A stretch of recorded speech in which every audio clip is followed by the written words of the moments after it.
What's up, guys? And Bungie just finished up their live stream showing off the Reef social space, and it was a lot to take in at once. And what I'm going to do is I'm just going to summarize it all together, make it nice and easy so you don't need to watch the whole 53 minutes of that. But if you do, I have a link in the description showing it off because I did post that. So if you're willing to sit through it all and get every bit of information, that is up to you. But here is where you're going to get it all crunched up together.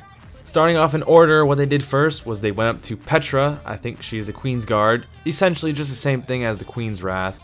She sells stuff just like her, actually. She has bounties for things that have to do with the House of Wolves, like, for example, do stuff with the Fallen, killing them.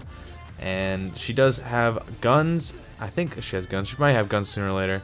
She has shaders, cloaks, cloths, bands, most of that stuff that have to do with your specific character and clothing. But she's just pretty much the Queen's Wrath person permanently there.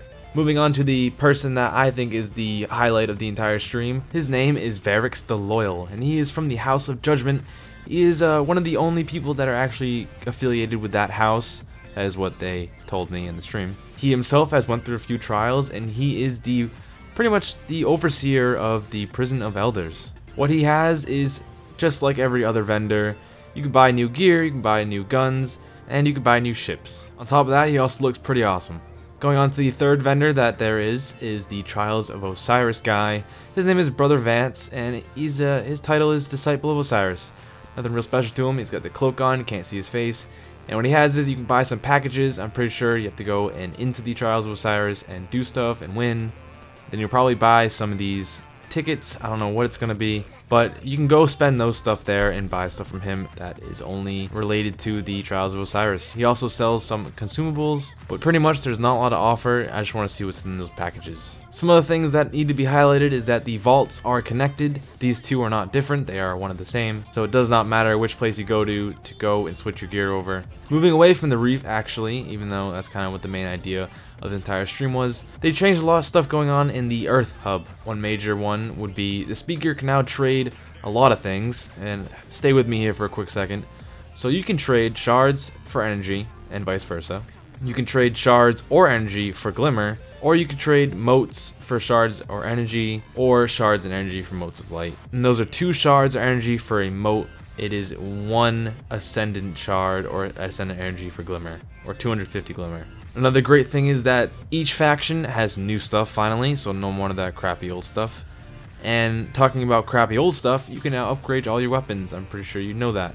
It is called Ascending, and what you do need is you need Etheric Light. There is no cap for the amount you can get, and you can get Etheric Light through the House of Wolves things in general. They do drop in Nightfall and other things, like maybe in raids, but that information I do not know. All I know is that the Etheric Light can be obtained not just by the DLC, so if you do not buy this, don't worry, you can still upgrade your old stuff into the new 365 stuff. Also, you don't need to go through the entire perk tree again. It is fully upgraded once you use it. A small thing, but still noteworthy, is the Gunsmith can now reforge, so now when you get something from the Crucible or the Vanguard, and it has a perk on it that one of your friends has but you don't and you want it, you can now go through the Gunsmith and reforge it. I'm pretty sure you can do it as many times as you like, as long as you have the materials for it. And last but not least, all this stuff adds up to one great thing, and that is that max level people at 34 will now look different. So no more of these people that are decked out with 1 exotic and 3 raid gear or 4 raid gear.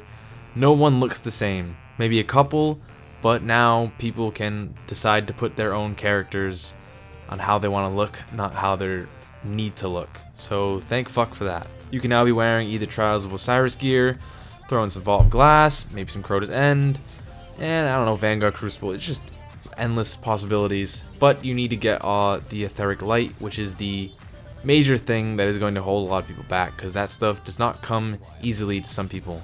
You can get that stuff from, like I said, from the Prison of Elders, most of the House Wolf stuff, and some regular non-DLC stuff. But anyway, guys, I hope I summed up everything I could. I definitely missed stuff, but those things are so small that I didn't really need to say them. 3 people did talk about a lot of small stuff that have to do with what the people wanted and their thoughts on it. For example, at the end of the stream, they talked about trading and how trading has pros and cons. I think it has mostly cons, but other than that, tell me what you guys are on, either the pros or the cons for trading. Either you want trading or you don't. I say don't because it takes the fun out of things. You're gonna say, hey, where'd you get that Gallahorn? It's like, oh, I got it from the raid on from the chest, finally. That's kind of what happened to me. I was really happy, but you won't be as happy to get it when you're given it. That's just such a millennial thing to say. It's like a trophy for effort. You gotta earn it. Even though it's luck, it's unfortunate, we've all gone through it, but hey, we've all gone through it. And sooner or later you will get it.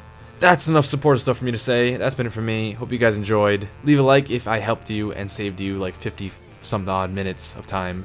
And subscribe for more Destiny stuff, either daily, every 2 days, whenever I feel like it. But this is where you can get most things Destiny, anywhere from the soloing and Nightfall all the way to some weird top 10s. That's all I have to say, and I'll hopefully see you guys in the next one. Peace.